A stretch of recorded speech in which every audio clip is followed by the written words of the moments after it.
Hello, everybody, and welcome to this month's Advocacy Talks. We're delighted that you can join us today.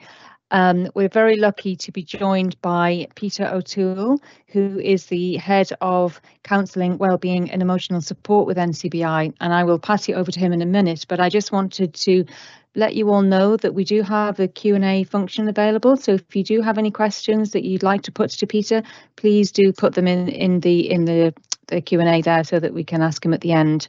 And also to let you know that this session is being recorded, so if there's anything you want to look back on, you can find it on the NCBI YouTube channel. So without any further ado, I'd like to hand you over to the very capable hands of Peter O'Toole. Good afternoon, everybody. Thanks for joining us today. Thanks, Madeline. Thanks, Dorian.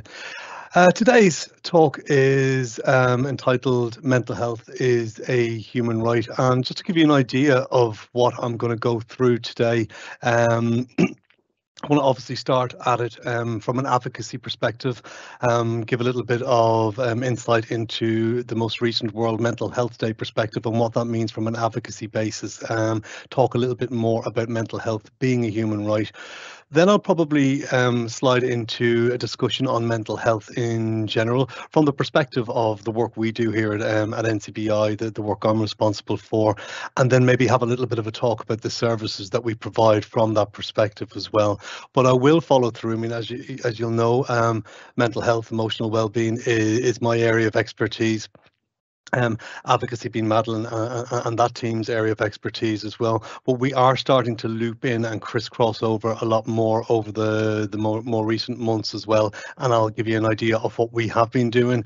And I want to finish up just using the topic of loneliness as a means of giving us maybe, a barometer for the future in terms of mental health and in terms of advocacy.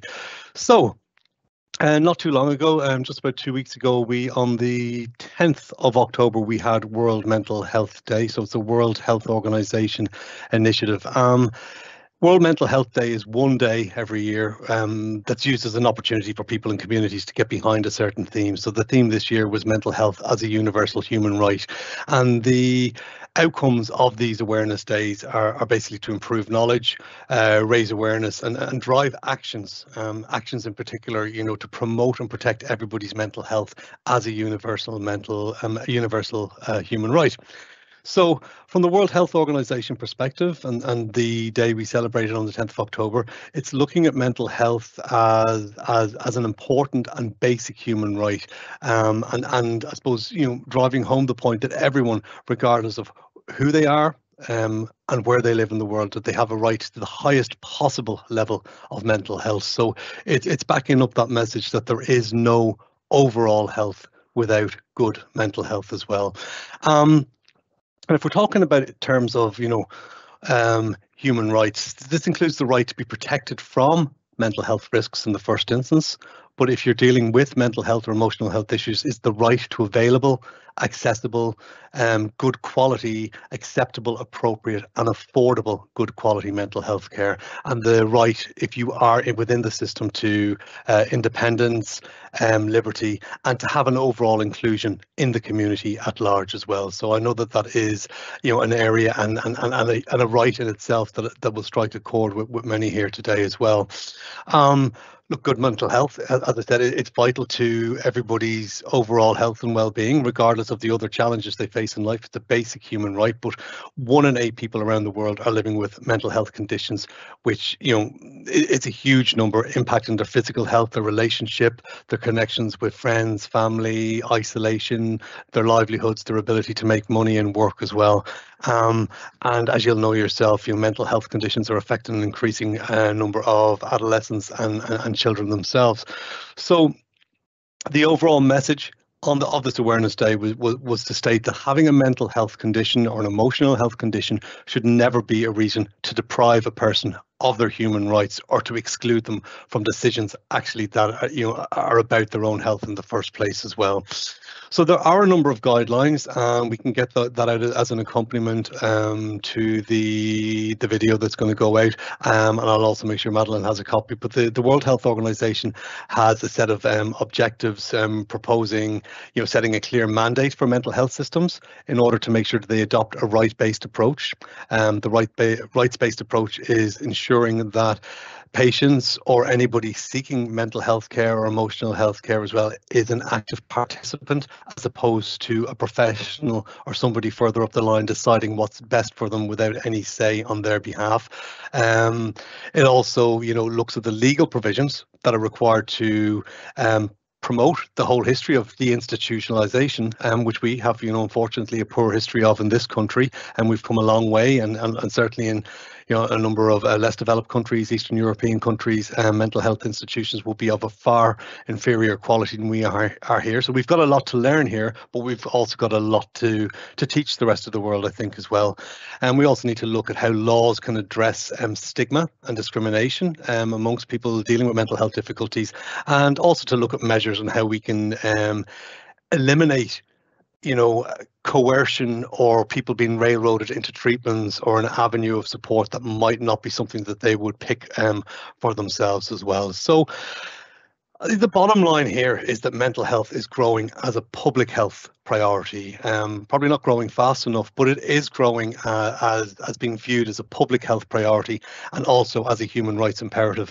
And there'll be an increasing number of countries, including our own, wishing to adopt or reform legislation related to mental health as well. But the sad difficulty is that laws on mental health can be outdated, funding is insufficient, and organisations work nearly in opposition of each other, as opposed to working together to get the outcomes that we'd all like to look for as well. I'll loop back into, I suppose, the advocacy side of things in a few moments, but in terms of emotional and mental health within the population of the community that myself and all my colleagues and everybody here in NCBI work with, and the people that we support. I'll always loop back to the research that informs what we know, but I will, I would like to throw out there as well, there's always an individual slant. So no matter what research I discuss or the facts and figures I give out here as well, we understand that every individual, as its proper order, should be spoken to and supported as an individual case. But the studies do indicate that people with sight loss can experience a lot of blows to their emotional well-being, and that can be in the form of fear, shock initially, but ongoing grief. Depression, anxiety is a huge issue, self-doubt, lack of confidence and vulnerability as well. The studies also unfortunately suggest that compared to their cited peers, that people with sight loss report a lower level of emotional well-being, a lower satisfaction with life, reduced social activity, loneliness, and often a disengagement with the community as well. So the depression rates, the anxiety rates would tend to be higher within that population as compared to across the board. But moving aside from the research, as I said, our support service, our counselling service is very much attuned particularly to what we hear from those who we talk to, who we support on a day-to-day basis. And given that, I can say, that the range of difficulties, be they, a bump in the road or maybe a temporary difficulty, right down to people who are living with a mental health diagnosis, or just having a difficulty with their emotional health as well. The variety of challenges and issues that people deal with, in my experience within this job and this organisation, is every bit as varied as the variety of issues and difficulties experienced by any organisation or any population I've ever worked with over my 20 years working in this field as well. So it's very important to always remember, that there is always an individual in need of support as well. And all the research in the world, is not going to change their perspective on where they are or where they would like to be as well. I will say that we have, a way and a means of everyone that we interact with, always trying to monitor and look for trends and and see, are there particular issues which arise, time and time again.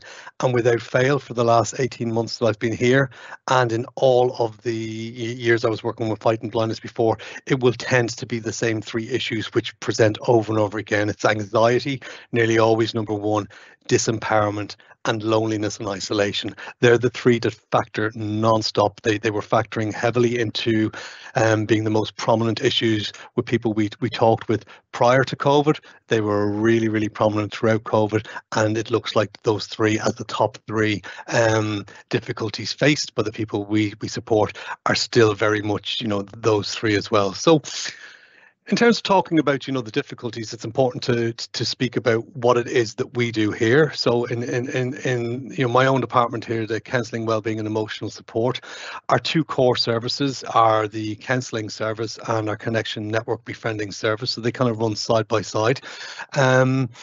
People can access the counselling service and get individual support at any time that they feel that they need it. It's just required that you have a quick conversation with your community resource worker, or if you're not registered with us, that can be facilitated.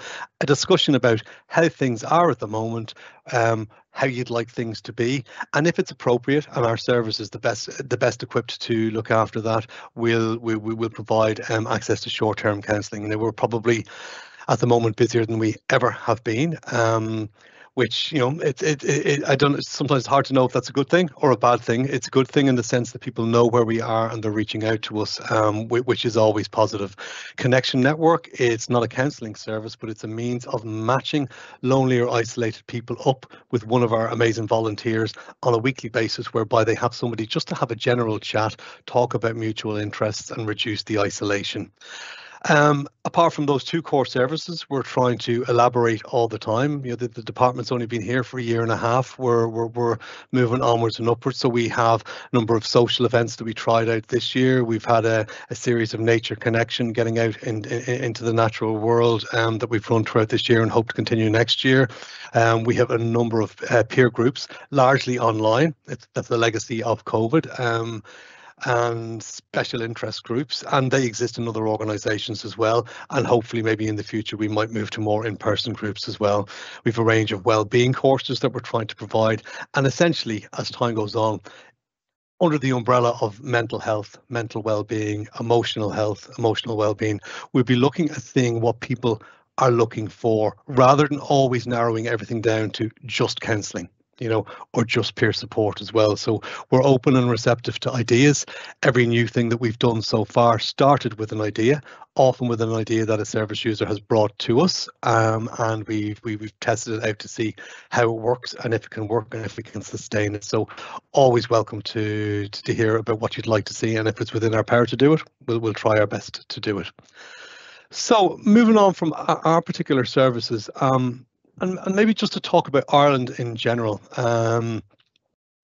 where it stands, or what we're doing as an organisation to try and further advancement of mental health as a universal human right. I mean, you'll all be aware, and particularly over the last couple of weeks as well. And I mean, unfortunately, the budget fell on the same day as World Mental Health Day, so that took a little bit of the spotlight off it as well. But I suppose you'll be very, very aware of the controversial reports issued on the CAMS, Children's Mental Health Services, over the last couple of years. The waiting lists really out of control, children being detained in adult institutions, and we have a long way to go. We have a difficulty with rural access and the whole concept of a postcard lottery. The range of mental health services, be that from inpatient mental health facilities to low-cost counselling, a variety of different counselling objectives being met by different organisations, can vary. We all know there will be more in Dublin. There will be more in Cork, there'll be more in Galway, less so in rural areas as well. That is something that has been going on for a while. It's something that needs to be addressed as well. From our own perspective, there is no HSE funding available to NCBI specifically for mental health and emotional health as well, where we are funded and we receive a great deal of support, but from the mental health perspective, we don't receive any specific funding as well. So look, we do well we get by, and we are managing to get by and expand on the service, and we're very proud to be able to say that as well. But of course, any surge or any increase in demand would very easily overwhelm us as well. So we're lucky that we have a very low waiting list, and I think access to mental health and emotional support here, we should probably be the envy of many charities and organisations across the country as well. But we're not too arrogant, you know, to rest on our laurels, and we're very much aware of, as the demand increases, without the appropriate funding and the resources as well, we would struggle to meet that. But for now, all is good. But I would say, as the organisation that provides the national access to counselling and emotional health services for the entire country with the blind and visually impaired community as well, it would be an imperative for us to actually drive home the importance of how important mental health and emotional health is for the lives of the people that we support and their families as well. So in terms of how we represent you and ourselves on the wider scale, we are members of an organisation called Mental Health Reform. So they're a organisation that they're essentially an umbrella under which numerous charities and organisations who focus and deliver mental health services, emotional health services, social services are represented. And by all of us being members of Mental Health Reform as well, we ensure that the voices of the people that we're working with and for have their voices heard there as well. So mental health, we're a governing member, which I felt was very important for us to be put forward as governing members, that we have a seat at the table if they're making changes to the constitution or if they're making recommendations, and they are the voice who are in the Oireachtas, who are meeting with government representatives as well. Is that through us being governing members as well, we can ensure that the specific challenges and the specific needs of the people that we're here to represent are looked after there as well. So we were involved in a campaign recently looking for an increase in mental health funding, full stop. It's the I Am a Reason campaign. We have grassroots representatives that the Advocacy department here in NCBI put forward. So we have 2 representatives from within our own circle there. One is a family member and one is a service user, who are there, and they provide the lived experience and the voice that's needed. And most recently, I attended a presentation, the launch of a digital accessibility and inclusion report from Mental Health Reform, which our own guys in labs here helped contribute to, and IA Labs contributed to make sure that when we're looking at accessing mental health resources and websites and anything that you might need, or filling out forms or going to a page that gives information, say on an eating disorder or suicide prevention as well, is that because so much is online, because so many forms, when you fill out, even going to a GP now, you could be sent a text, and we're trying to ensure that our voice is heard here, and that every way of accessing mental health services and emotional health services are done in as accessible a manner as possible. And that can be a challenge, and I'm sure you can imagine, it's a legal requirement for organisations like the HSE and any state funded or statutory organisations to provide everything in an accessible format, and we haven't even got there 100% there yet as well. So but we'll keep making our recommendations, and it's only by making the recommendations and having our voices heard that we can, I suppose, contribute to solutions, as opposed to sitting down and worrying and I suppose complaining about how bad things are. When we complain about how bad things are, it gives us a focus on how we want to present, how we would like things to be as an alternative, and I think that's proven to be a productive way of moving on, and making sure that NCBI as an organisation are recognised by Mental Health Reform and other organisations, or within the government, if they want to make any suggestions or change, that the first people they think of to make sure that we're represented and that your voices are represented is they come to us directly. So I am very proud that we carry on our association with them. In finishing up, I just want to look, and this is, again, I'm looping back to the talk I gave the day before World Mental Health Day. We had about 30 people, a really large audience, in to talk on the topic of loneliness. and isolation. And as I said to you earlier, you know, this is a topic and an issue that really factors very, very strongly from the people we speak with every day as well. There was a national survey done by the EU, sorry, across all the member states as well. Ireland itself voted the loneliest country in Europe, which was quite a surprise to many as well. The results showed that, you know, the individual is feeling very lonely most of the time. In any human being who perceives themselves as being lonely or feeling lonely are probably 3 times more likely to assess their own overall health as poor. Lonely individuals are more likely to be depressed and engage more in unhealthy behaviours, bad diets, smoking, lack of exercise, and so on. I'm using that and loneliness as an issue to link with mental health in general, and that there is an association between loneliness as an experience that people go through, you know, in various degrees, and their mental health, and then the link between mental health and physical health as well. And that association really underscores the importance of addressing, and we're saying loneliness in this instance, but you could just as easily say mental health in general, and that association between the issue, mental health, and physical health really draws a line under the importance of addressing loneliness as a public health concern, given its wide implications on overall health and well-being. So again, you know, forget loneliness as the sole example, but that's what I want to focus in on here to give us something concrete.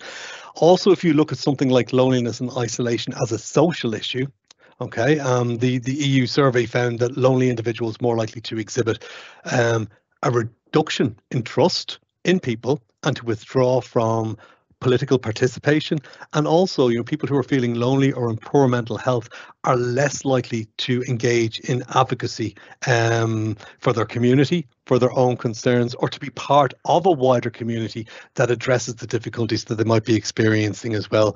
And that lack of engagement arising from poor mental health as well really deprives organisations like our own, and it deprives the country, and it deprives our communities, and it deprives our community, you know, here of both, you know, myself, our colleagues, our volunteers, our service users, their families.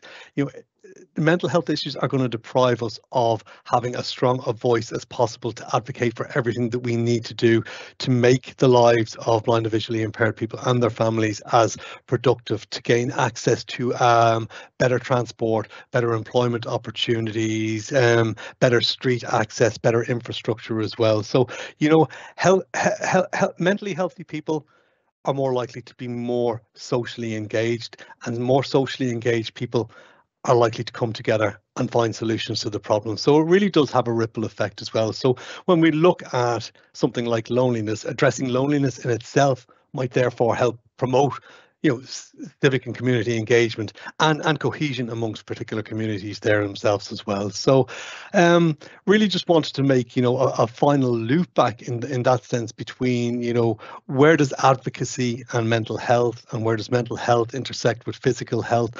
Where does overall health intersect with community engagement, the compassion that we have for others, and essentially getting things done? Because as I'm sure you all agree, there are a lot of things to get done. There's a lot of things still, you know, unfinished, a lot of unfinished business.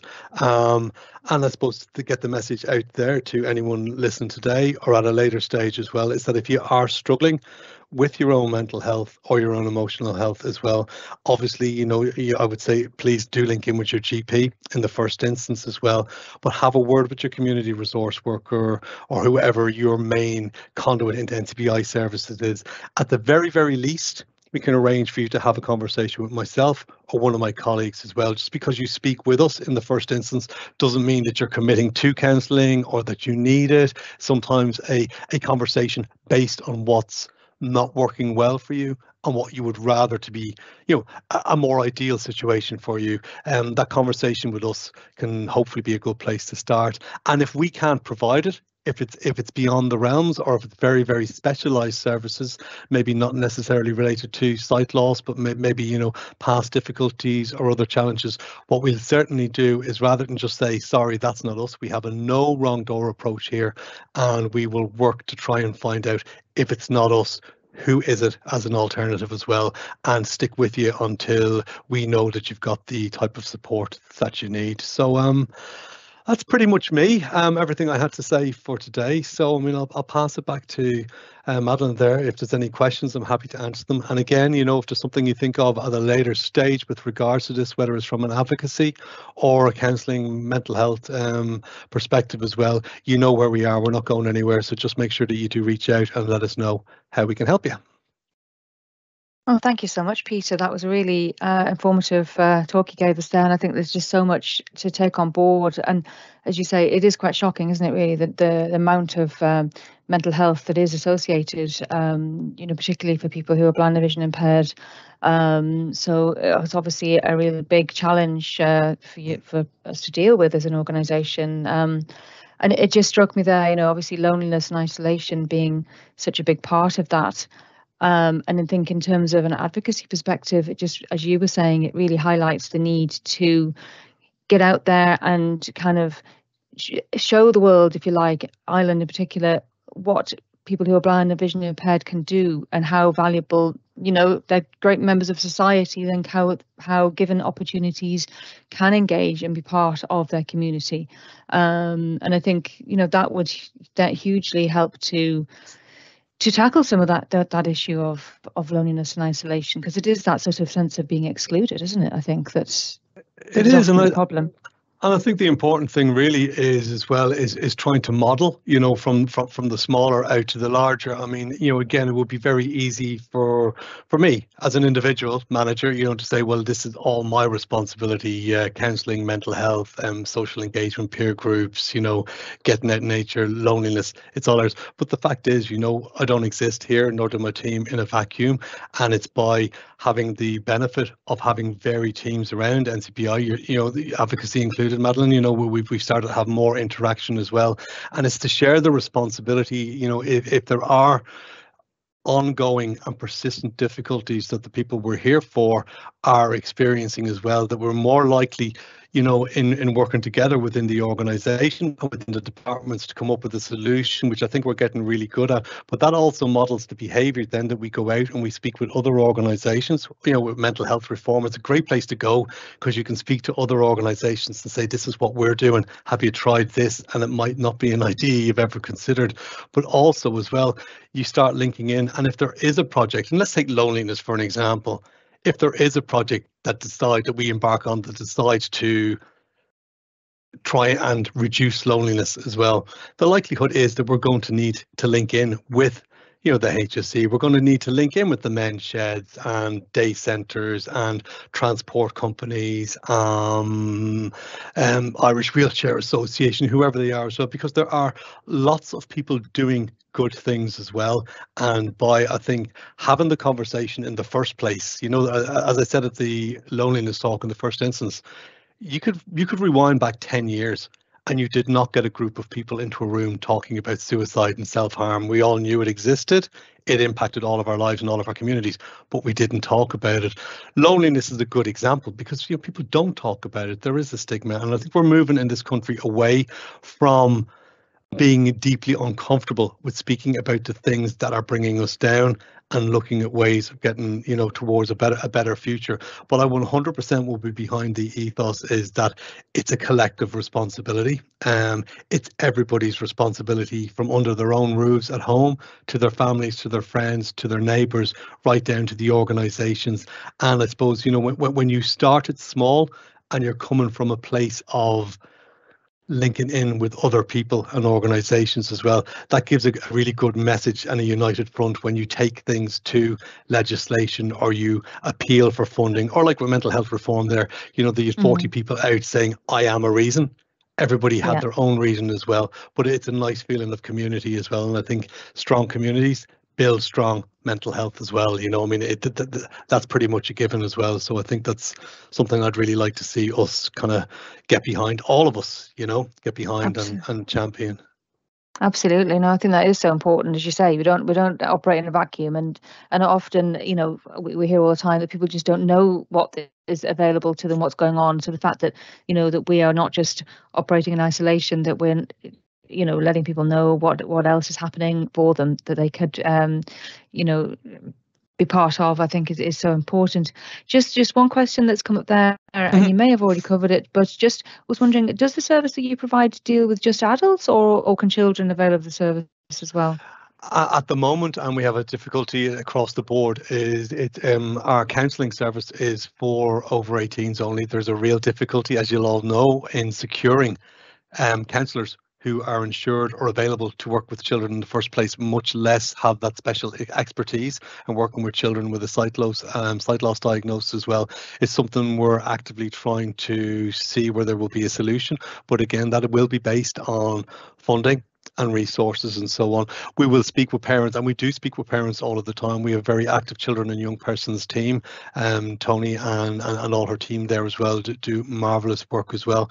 And we'll often and are happy to speak with parents and point them in the right direction and provide them with the resources, even if that is sometimes private or other organisations like Jigsaw or within CAMS to assist them. What we're also actively trying to do is direct people within the child and adolescent mental health community, those who are all taken up by the HSC and Jigsaw and CAMS, is to get them access to additional training. So regardless of what organisation they work with, what school, what health centre as well, that they have that extra layer of knowledge about those specific challenges as well. So yeah, just still a long way to go, but theoretically we are an 18 and over service, but we're happy to speak with any parent about any child under 18 and provide whatever support we can.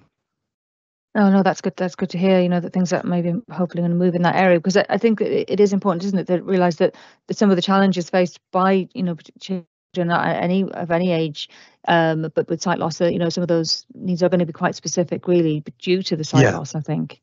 So I can imagine.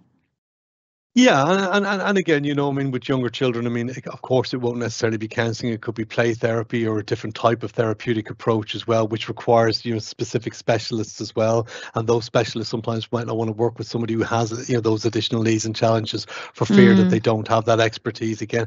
So, again, it's another good example of there are various spheres of knowledge and expertise as well. And just because you're an expert in one area doesn't mean you can't combine if you're open and as an organisation and receptive to learning more about maybe what we know and what we specialise. That doesn't mean that we can't be the people to offer the guidance and support to other organisations and vice versa. So I also think, in with regards to supporting younger adolescents and younger children as well, the answer probably will lie in an inter-organisational approach as well. So and that's me being optimistic.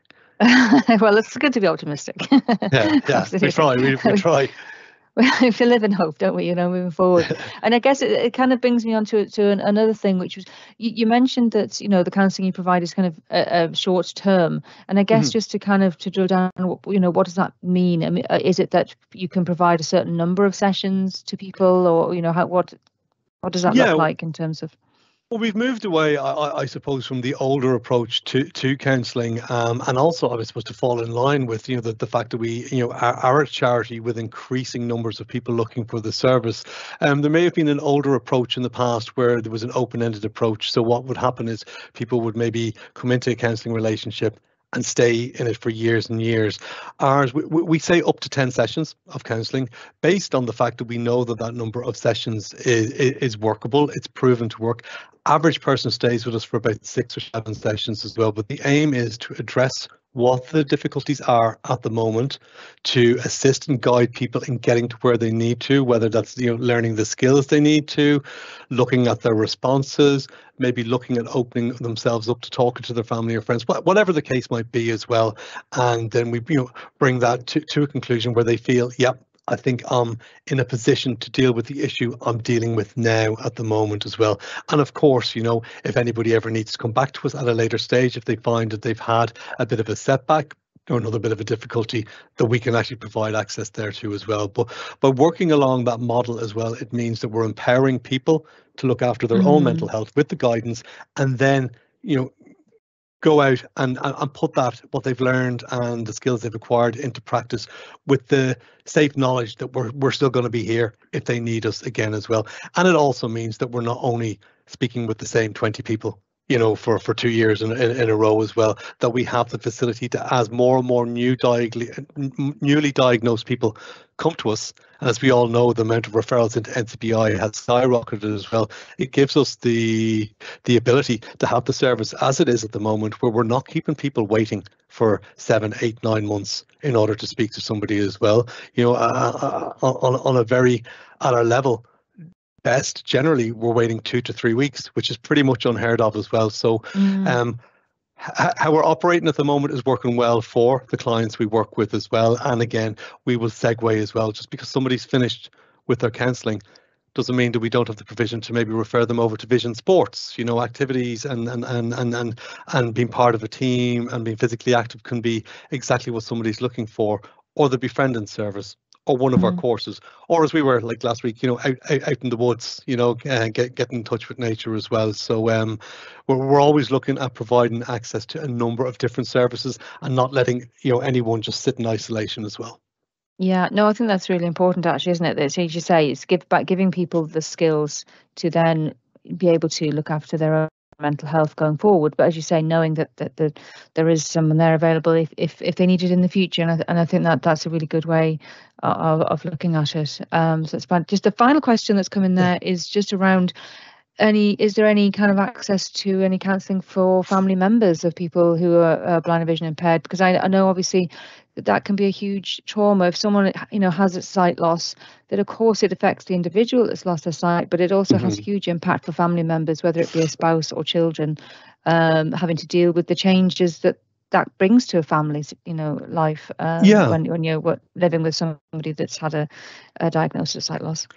Again, traditionally, it's not something that necessarily was offered as a defined service, you know, by us as well. What I will say, Madeline, is that, you know, anybody that we speak to, I'm happy, you know, through any referral from any of our community resource workers as well, if they want to refer the husband or the wife of somebody who's struggling with how things are for their loved ones. Again, we speak to in terms of family members, we probably speak with more parents than we do of anybody else as well. But no, 100%, we're receptive to speak to anybody who's been impacted by what's going on in their own home as well, and we'll come up with a solution. And whether that was counselling or maybe, you know, to let them know that there are partners groups. I'll give you an example here as well, you know, and just in the spirit of working with other organisations in fighting blindness. About 3 years ago during COVID, prior to COVID, I beg your pardon, we set up a partners group, you know, for husbands, wives, boyfriends, girlfriends of those as well. And it was a real success. Unfortunately, COVID, you know, drove everything online as well, but they stay put there.